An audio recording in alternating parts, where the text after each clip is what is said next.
What's going on, Warriors? Will Sherlin with another Gutter Fighting Secrets fireside chat. I don't actually have a fireplace, but I have a candle going in the background, so that's just gonna have to suffice. Now, this question comes from Ann, and you had wanted me to speak a little bit about prepping and what style of martial arts is best for prepping. Now, I'm assuming what you're wanting to really get at there is what version or what style of martial arts would you be best if you want to learn how to kill and do it quickly, effectively, and efficiently. Because after all, you're not, getting in the cage and rolling around or throwing Muay Thai kicks if it's a shit hit the fan situation. Let's call it what it is. If you want to learn hand-to-hand combat to take out, bad people, then more power to you. So what would I recommend? Now, this is not a touchy subject, but it's a tricky subject. Because, and I'll tell you why right now, if you were wondering, this is very geologically dependent. Now, it depends where you live. If you're living in a city, you're going to have way more choices. If you're in more of a rural environment, you're going to have less choices. But let me give you my advice here to try to let you know both situations. Now, if you're in an urban, like more of a city environment, I would highly recommend that you could seek out something like Defendo reality-based system. There's plenty of guys out there who teach it. Now, the problem is with the guys who teach reality-based hand-to-hand combat is mostly what they do is seminars. I can tell you from experience opening up a school where you do this type of reality-based hand-to-hand military-style training, where in the military, they're beating the crap out of each other for a number of days or even weeks while they learn, or they used to be at least, while they learn true, authentic hand-to-hand combat, because you have to freaking fight to learn how to fight. You can't just go, like in a lot of Krav Maga studios, and they call that reality-based self-defense. Problem is with the Krav Maga that I have seen in the States, keep in mind, I'm a Krav level 1 instructor. So I went through a 2-week crash course in the instruction and Krav Maga and everything, and I was highly disappointed. Here's the beef, here's the problem. You're gonna go in and, maybe it's an Israeli teaching it, or maybe it's Bob from down the street who took the course like I did.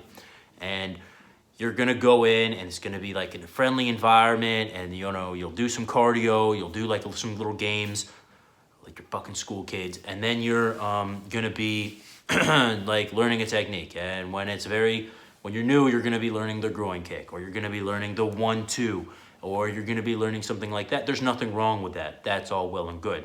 Here's the problem. It's gonna be for like an hour. You're gonna be, your partner's gonna have a kick shield. You're gonna do like 20 groin kicks each side, and then you're gonna like hand the shield over to your buddy. Friendly environment, maybe he slaps your hand. Hey, good job, Will, you're a killer, man. Hey, what'd you do this weekend, bro? Like, did you do anything fun? You slay any, whatever. And then it's like, oh yeah, dude, like I did this. What about you? Oh man, and you're joking back and forth, and you're not really learning how to fight. You're learning how to kick a gosh damn kick shield. And that's just kind of a disappointment that I've seen. And look, there's nothing you can really do about that. Like, if a Krav Maga school wants to make money, they're not going to have you line up and kick the crap out of each other. It would not make money. I'm telling you, people don't really want to learn how to fight. They want to think that they're learning how to fight and just feel tough. People are mostly paying to feel like they got a set of nuts. They're not paying to actually get a set of nuts, if that makes any sense. So that's the thing. But if you really want to learn how to fight, like I said, you got to go ahead and do it. Now, if you can find a reality-based system in your area that's good, I highly recommend that you do that. However, again, you have to be fighting full contact to go ahead and learn how to fight. And when I say fight full contact, I don't mean like bare knuckle box on the freaking in a shady alleyway somewhere in the middle of the night. No, you're gonna get hurt. You're not gonna be able to train. So what you need to do is find a place with a good mix of sparring and situational type training. Like you need to get your adrenaline up there.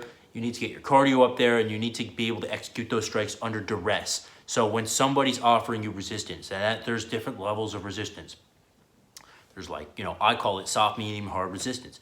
So if somebody's kind of like letting you get in on them a little bit, that's good for beginners, right? Then, maybe they start blocking a little bit and checking a little bit, or that's more Muay Thai, but same thing. If, they start grabbing you back a little bit and pushing you away and making you kind of work for it. And then there's hard resistance where somebody's maybe you do put the gloves on and, you don't go full force, but you got cups on, you have maybe a guy with a helmet and some gloves or whatever, and you're able to actually make contact and simulate to the best of your ability a fight. Also, if, you do some types of things like screaming at each other, like, motherfucker, what do you want from me? Get the fuck back. That type of thing, you need to be able to get your nuts up, basically, and learn how to fight under duress, under adrenaline, and under stress. So that's how you learn how to fight. In the absence of all that, though, because most of these guys, like I said, they do seminars. They charge people, a price. You come for 2-3 days, whatever, 4 days, a week, and you train with them. You're going to walk away very good at it. The problem is you got to keep going back for refreshers, because if you don't use it, you'll lose it.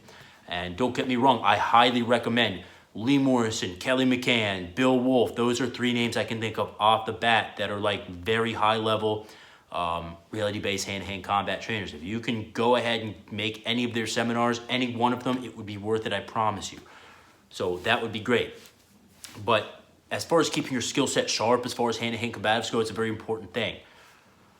I would recommend MMA, honestly, because it's one of the few systems out there that you're going to be able to get that sparring in. You're going to be able to get that reality-based stuff. Look, we know MMA works.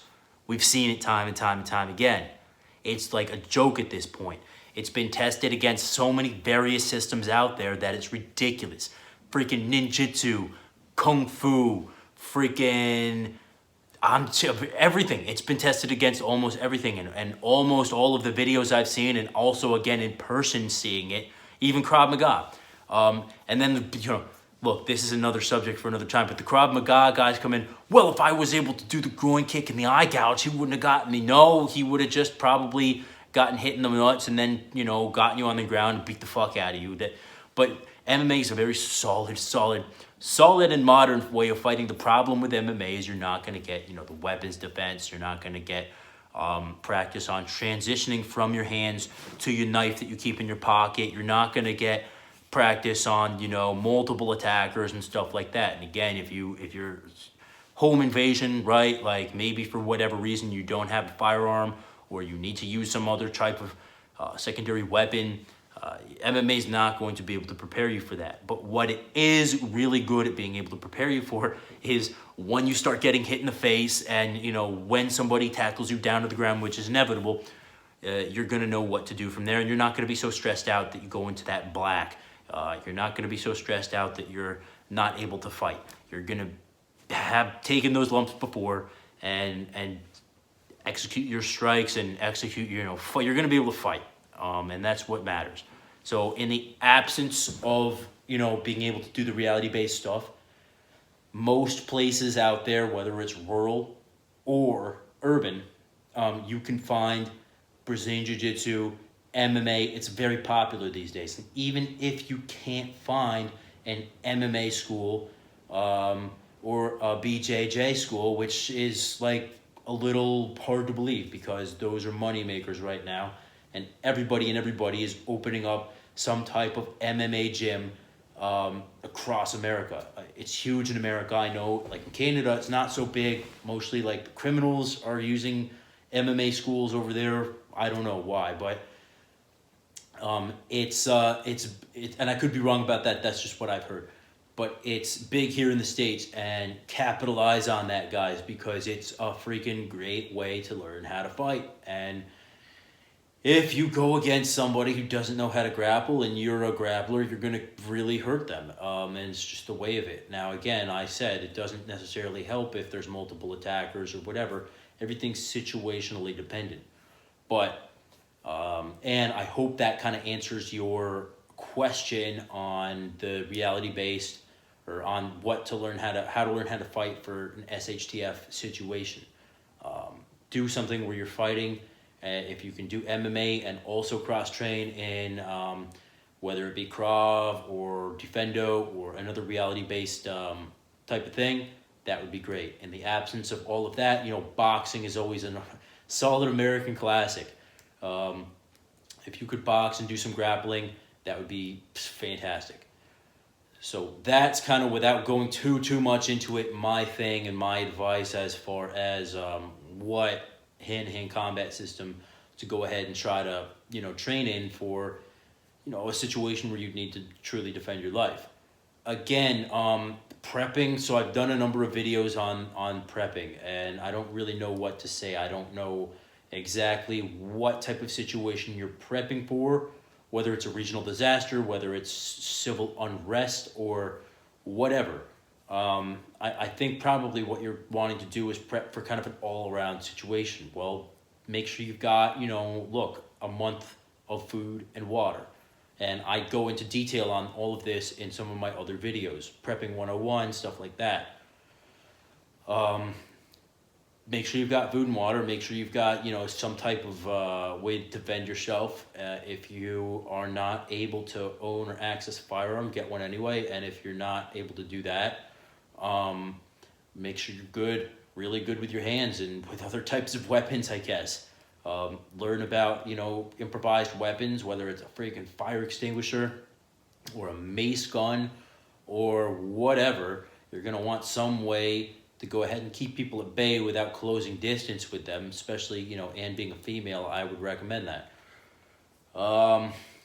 There's a lot to it that, without going into detail, I'm not sure what I can say. Bug out bags. Here's what I can talk about as far as that, right? So a bug out bag, people think about it in totally the wrong way. People think about, I'm going to throw like a bunch of MREs in a backpack and like a sleeping bag, and I've got my AR and all of my ammo for it, like 10 mags and whatever, like smoke grenades and my vest and my Molly system and helmet. What the fuck you doing, man? Like, you're not going into Fallujah, dude. Like, that's totally the wrong way to think about it. The right way to think about a bug out bag is, again, so this is the thing, right? A bug out bag is only so you have it and you're ready to go. If you're not like truly thinking that you're going to be in the middle of a freaking emergency where you have to fly out the door, don't keep all of your freaking sensitive items in a bug out bag. Your passport, your ID, your medication, cash, a lot of cash, credit cards, extra documents, important personal documents, deeds to your house, whatever the hell. That type of stuff is all what goes into a bug out bag. Stuff that you need with you when you go. The most important shit that you need. Combined with, yes, if you're able to, a sidearm, some extra magazines, a flashlight, a knife, a lighter, some food, some water, pardon me, that type of stuff. Maybe a poncho, basic stuff. Unless you live in the woods, having like a whole hiking bag, yeah, sure, why not, right? Keep one in the closet, maybe, you never know, but a true bug out bag, that's what's in it, the type of stuff that you need to just grab and go, your dog, some dog food for your dog or whatever, your kids, stuff for your kid, whatever. That's a true, serious advice for a bug out bag. Don't freaking put it in the bag though until you need to freaking have that bag right next to your door, right next to your bed, and you think that any minute an evacuation order could be coming, or any minute some jackbooted thugs could be kicking in your door and you might need to exit out the back real quick. That's the type of, bug out bag thing that you'd need.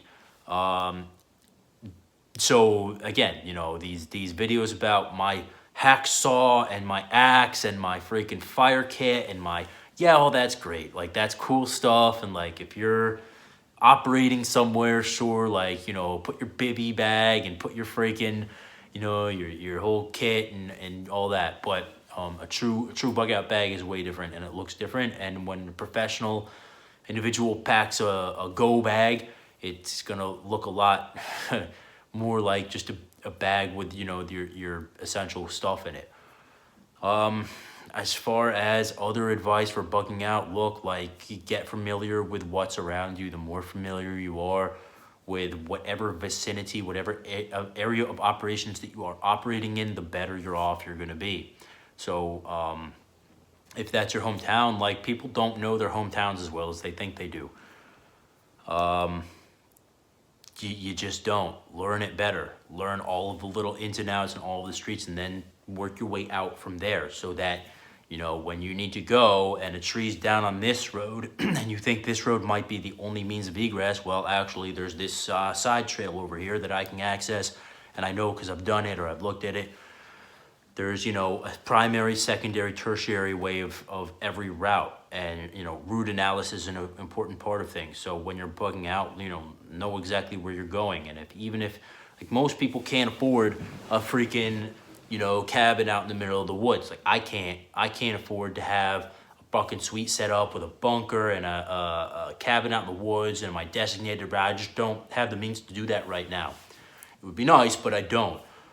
However, if you can simply designate, you know, a primary, secondary, tertiary place to go when you need one, that would be great. Whether that's, you know, this place that I'm living in has been overrun or become too hostile to people like me, and I need to go to another place.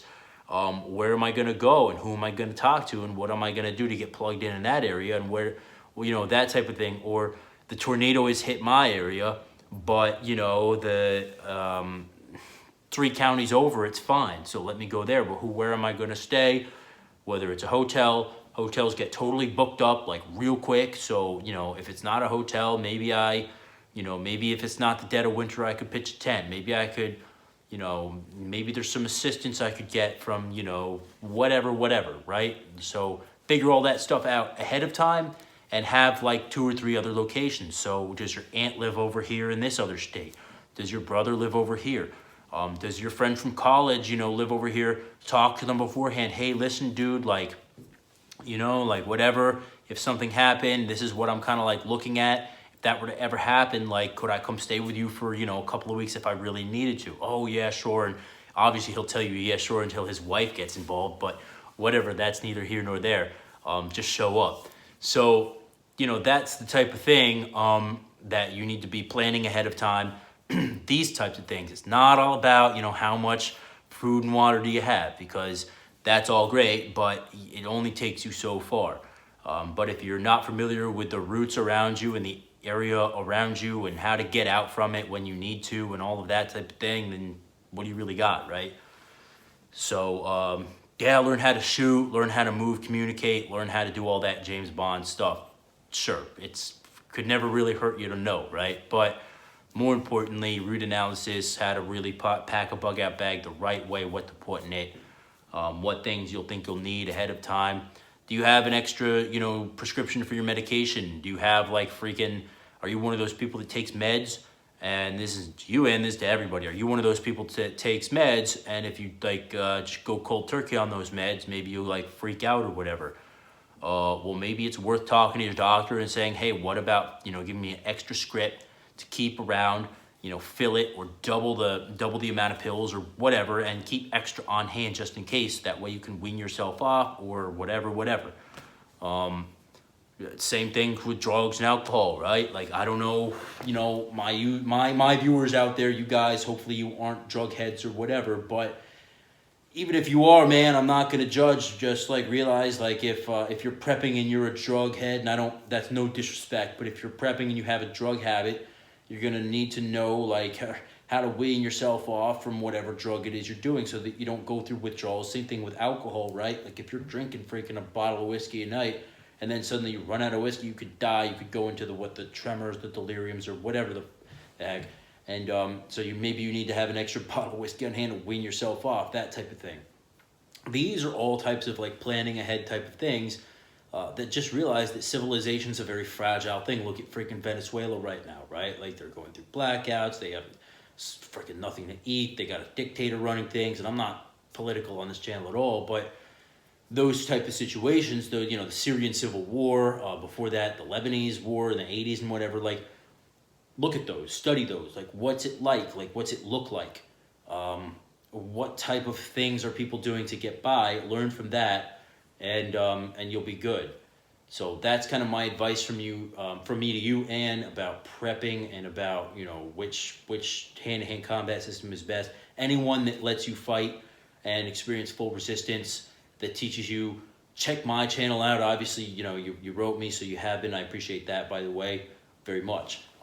And I'll try to do more. Any of you guys have questions about, you know, what system or special requests from me to learn about, if you have a training partner, that's amazing. I'd be glad to help out in any way I personally can, or put you in touch with somebody who I personally have met and talked to and know that teaches exactly this type of stuff. Until next time, guys, I gotta run. But until next time, please remember that you are your first and last line of defense. You're also your family's first and last line of defense. Stay safe, and I'll see y'all in the next video. Cheers, mother flowers.